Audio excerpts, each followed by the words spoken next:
नमस्कार, मैं हूं राहुल शर्मा। आप देख रहे हैं SP9 न्यूज। स्वागत है आप सभी का हमारे इस प्रोग्राम में। और प्रोग्राम की शुरुआत मध्य प्रदेश के विधानसभा चुनाव से। मध्य प्रदेश में अगले साल होने वाले विधानसभा चुनाव से पहले बीजेपी में बड़ी बगावत शुरू हुई है। एक और जहां ज्योतिरादित्य सिंधिया उनका गुट ये कह रहा है कि अगला जो चुनाव है मध्य प्रदेश में विधानसभा का, उसमें मुख्यमंत्री चेहरा सिंधिया को होना चाहिए। मध्य प्रदेश की जनता भी बहुत बड़े हद तक सिंधिया को मुख्यमंत्री बनता हुआ देखना चाहती है। लेकिन इन सब के बीच शिवराज सिंह चौहान ने सिंधिया के खिलाफ मोर्चा खोल दिया है। विधानसभा चुनाव से पहले एक बड़ी बगावत बीजेपी में शुरू तो हो गई है, लेकिन अपने दर्शकों को बता दें कि जो 20 नवंबर को यात्रा राहुल गांधी की मध्य प्रदेश पहुंचनी थी, उसका कार्यक्रम चेंज हुआ है। वो यात्रा 23 तारीख को मध्य प्रदेश आएगी। तो कांग्रेस पार्टी के पूर्व अध्यक्ष राहुल गांधी जो भारत जोड़ो यात्रा की शुरुआत बहुत पहले कर चुके हैं, 23 तारीख को मध्य प्रदेश में आएंगे। क्या उनके साथ ज्योतिरादित्य सिंधिया जुड़ पाएंगे? और बीजेपी में रहकर सपना सिंधिया का पूरा नहीं हो पा रहा है, तो क्या कांग्रेस में रहकर सिंधिया का सपना पूरा होगा? और क्या वाकई सुबह का भूला अगर शाम को घर वापस आता है तो उसे भूला नहीं कहेंगे? ऋतिक हमारे साथ इस डिबेट प्रोग्राम में शामिल है। ऋतिक, बहुत बहुत स्वागत है आपका। सर आपका। और ऋतिक, सबसे बड़ा सवाल, राहुल गांधी की भारत जोड़ो यात्रा जो 23 तारीख को मध्य प्रदेश पहुंचेगी, और ऐसे में माना जा रहा है कि मध्य प्रदेश विधानसभा चुनाव से पहले बीजेपी में सिंधिया के खिलाफ जो बड़ी बगावत हुई है, सिंधिया के खिलाफ शिवराज गुट ने जिस तरह से मोर्चा खोल दिया, इससे सिंधिया नाखुश है। तो क्या इस मौके का फायदा राहुल गांधी उठाएंगे और अपने साथ भारत जोड़ो यात्रा में सिंधिया जैसे नेताओं को शामिल कर लेते हैं? तो कितनी बड़ी बात मध्य प्रदेश विधानसभा चुनाव से पहले कांग्रेस के लिए रहेगी? देखिए, ये बहुत महत्वपूर्ण सवाल आपने पूछा है और इस सवाल का जवाब इस तरीके से दूंगा कि देखिए,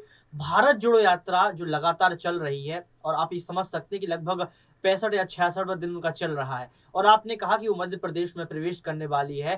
पहले सिंधिया कांग्रेस पार्टी के ही नेता रहे हैं। उन्होंने ये सोचा था कि कांग्रेस पार्टी उनको कहीं ना कहीं सीएम घोषित करेगी, लेकिन ऐसा नहीं हुआ और उन्होंने अपने विधायकों के साथ बगावत कर ली और बीजेपी में शामिल हो गए। आज एक बड़े पद पर भी है। लेकिन आप ये सोचिए कि राहुल गांधी के साथ कितने तमाम बड़े नेता, अभिनेत्री, अभिनेता और सारे लोग जुड़कर चल रहे हैं।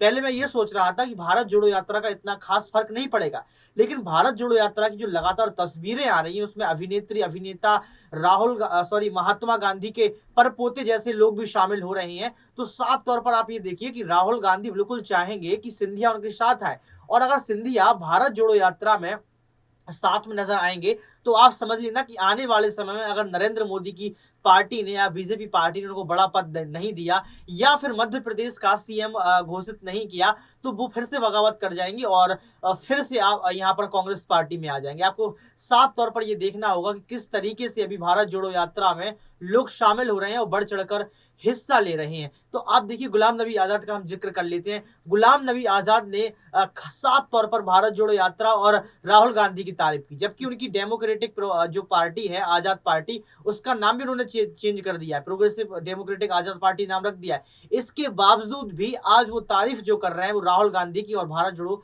यात्रा की कर रहे हैं। तो आप समझिए, जब गुलाम नबी आजाद जैसे नेता कहीं ना कहीं राहुल गांधी के साथ नजर आ रहे हैं, तो सिंधिया भी आप ये देखिए अपनी खीर पकाएंगे, क्योंकि उनको सीएम पद चाहिए, उनको मध्य प्रदेश का मुख्यमंत्री बनना है। शायद वो गलती में है, शायद वो भूल में है, शायद वो गलती में है, शायद वो भूल में है। और बहुत बड़े हद तक जो तस्वीर हम देख रहे हैं उससे एक बात तो साफ है, अगर ज्योतिरादित्य सिंधिया की बात भाजपा में नहीं बन पाती तो आने वाले वक्त में कांग्रेस पार्टी के साथ जाते नजर आएंगे। लेकिन इन सब के बीच ऋतिक, हम ये भी देख रहे हैं कि एक और जहां राहुल गांधी ने जो इस भारत जोड़ो यात्रा की शुरुआत की थी, राहुल गांधी ने इस भारत जोड़ो यात्रा को लेकर जो है बहुत कुछ काम किया था और कांग्रेस पार्टी काम कर रही थी, तो सत्ता पक्ष के कई नेता मजाक उड़ा रहे थे। प्रधानमंत्री नरेंद्र मोदी ने मजाक उड़ाया, अमित शाह ने मजाक उड़ाया, बीजेपी के प्रवक्ता संबित पात्रा ने मजाक उड़ाया, राहुल गांधी भाग ना जाएं, इटली ना छोड़ चले जाएं, गांधी परिवार देश ना छोड़ते। लेकिन ज्योतिरादित्य सिंधिया जैसे नेता कुछ नहीं बोल रहे थे, वो इस तरह का मजाक नहीं उड़ा रहे थे। क्या वो बात समझ रहे हैं कि जो कांग्रेस पार्टी पहले कम थी या डूब रही थी, वो कांग्रेस पार्टी अब बहुत तेजी से उभर रही है? और वो कांग्रेस पार्टी बहुत तेजी से उभर रही है तो इसका साफ मतलब यह है कि कांग्रेस आने वाले वक्त में बहुत बड़ी पार्टी बनकर उभर रही है। और ज्योतिरादित्य सिंधिया को इस बात का आभास हो रहा है कि शायद कांग्रेस छोड़कर गलती कर दी। देखिए ज्योतिरादित्य सिंधिया को तो आभास हो ही रहा है। साथ में आपने जो ज़िक्र किया है कि कांग्रेस बड़ी पार्टी बन रही है, कांग्रेस आने वाले समय में सबसे बड़ी पार्टी होगी। देखिए, कांग्रेस बड़ी पार्टी पहले से थी। 70 साल से जिसने देश पर राज किया हो, जिसने भारत देश का निर्माण ही किया हो, भूमिका निभाई उसको निर्माण करने में, तो आप समझ सकते हैं कि कांग्रेस पार्टी पहले से ही मजबूत है, पहले से ही बड़ी है। कहीं न कहीं वो भटके हैं, कांग्रेस पार्टी ने शायद ज़मीनी स्तर पर काम करना छोड़ दिया था, तो जनता ने उनको पसंद नहीं किया, जनता ने शायद उनको नकार दिया। लेकिन आप ये देखिए कि 70 साल की तुलना अगर 8 साल से की जाए, तो 70 साल में कभी ना हम लोग गरीबी के लिए रोए, कभी ना हम लोग महँगाई के लिए रोए, कभी ना हम भूखों मरे। लेकिन आज आप देखिए कि 100 इंडेक्स में भारत का नंबर 107वें नंबर पर पहुँच गया है। आप ये देखिए कि महँगाई के लिए लोग तड़फ रहे हैं। आप ये देखिए कि महँगाई से लोग तरस रहे हैं, तड़फ रहे हैं। आप साथ में ये देखिए शिक्षा व्यवस्था ठीक नहीं है, स्वास्थ्य व्यवस्था ठीक नहीं है, रोज़गार बिल्कुल है नहीं। तो आप समझ सकते हैं कि ज्योतिरादित्य सिंधिया ये समझ रहा है कि भारत जोड़ो यात्रा जो चल रही है, उसमें कांग्रेस पार्टी अपनी गलतियों का सुधार कर रही है। कांग्रेस पार्टी भारत की जनता को अपने साथ लेकर चल रही है। कांग्रेस पार्टी भारत को जोड़ने के साथ कांग्रेस को भारत को जोड़ने का काम कर रही है। कांग्रेस से सीधा जमीनी स्तर पर भारत की जनता जुड़ रही है और सिंधिया ये समझते हैं कि आने वाले वक्त में कहीं न कहीं अगर राहुल गांधी और तमाम जो पार्टी के आला कमान है वो अच्छा प्रदर्शन करते हैं, तो हम कांग्रेस पार्टी में चले जाएंगे। क्योंकि आपको पता है कि सिंधिया खुद ये चाह रहे हैं कि पार्टी आला कमान उनको संदेश दे। और आपने कहा कि भारत जोड़ो यात्रा अगर मध्य प्रदेश पहुंचती है और मध्य प्रदेश पहुंचेगी, अगर राहुल गांधी थोड़ा बहुत इशारा करते हैं, तो सिंधिया अगर आ गए वहां पर, तो आप समझ लेना कि आने वाले समय में सिंधिया कांग्रेस के फिर हो जाएंगे। आने वाले वक्त में सिंधिया फिर कांग्रेस पार्टी के साथ जुड़ जाएंगे और अगर ऐसा होता है तो ये बहुत बड़ा बदलाव होगा। 2023 के मध्य प्रदेश विधानसभा चुनाव से पहले जो बीजेपी में ऋतिक बगावत शुरू हुई है और जिस तरह से शिवराज सिंह चौहान के वक्त में आंगनबाड़ी जैसा बड़ा घोटाला हो गया, कोरोना के वक्त में सरकार नहीं संभाल पाए, काम नहीं कर पाए, जनता की नाराजगी है। क्या इसको देख के सीएम चेहरा बदलने का फैसला भाजपा की तरफ से हो सकता है? क्योंकि सिंधिया को समर्थन जिस तरह से मिल रहा है और एक वक्त में हम ये भी देख रहे हैं कि राजस्थान में कांग्रेस की सरकार है, लेकिन वहां पर भी सीएम को लेकर बात हो रही है और जनता पायलट के समर्थन में।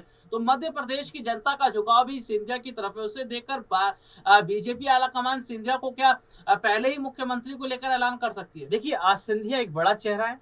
सिंधिया मध्य प्रदेश की राजनीति को समझते पहले ये कयास लगाया जा रहा था कि सिंधिया को हिमाचल प्रदेश भेजा जाएगा, सिंधिया को गुजरात भेजा जाएगा, लेकिन सिंधिया कहीं नहीं उतरती आपको नजर आए। आपको ये समझना होगा कि अगर पार्टी आलाकमान यानी कि बीजेपी पार्टी आलाकमान नरेंद्र मोदी और अमित शाह अगर उनको बड़ा पद नहीं देते, क्योंकि मामा जी ने कोई काम नहीं किया है मध्य प्रदेश में, मामा जी ने सिर्फ सड़कों का निर्माण करवा दिया है। आज देखिए, मध्य प्रदेश उत्तर प्रदेश से कम 20 साल पीछे है और मध्य प्रदेश दिल्ली से कम 40 साल पीछे है। तो आप समझ सकते हैं कि कोई काम नहीं हुआ है। सिंधिया एक युवा नेता है।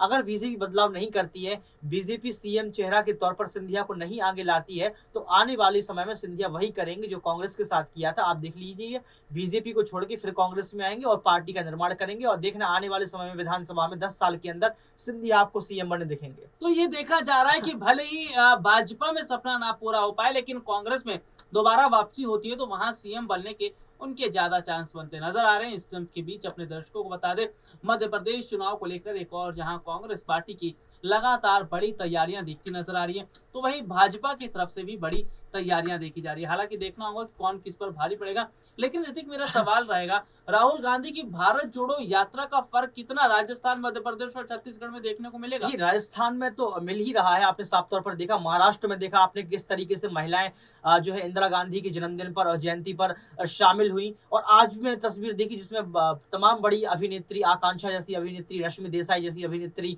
और तमाम लोग उनके साथ में नजर आ रहे हैं। तो फर्क तो पड़ ही रहा है। पहले सोचा जा रहा था कि इसका नकारात्मक प्रभाव पड़ेगा, कुछ नहीं होगा, जनता ही शामिल नहीं होगी, लेकिन आज देखिए सड़कों की सड़कें भरी आपको नजर आ रही। तो मुझे लगता है कि राजस्थान, मध्य प्रदेश में जो अगले चुनाव होंगे उसमें कहीं ना कहीं कांग्रेस को बढ़त होगी। उसमें कहीं ना कहीं कांग्रेस को बढ़त होगी और ये देखा जा रहा है कि आने वाले वक्त में सिंधिया को भाजपा में मुख्यमंत्री चेहरे के तौर पर जगह मिलती है तो रहेंगे, नहीं तो कांग्रेस के साथ जुड़ सकते हैं। आज के लिए इतना ही, आपसे फिर दोबारा मुलाकात होगी, तब तक के लिए इजाजत दीजिए, नमस्कार।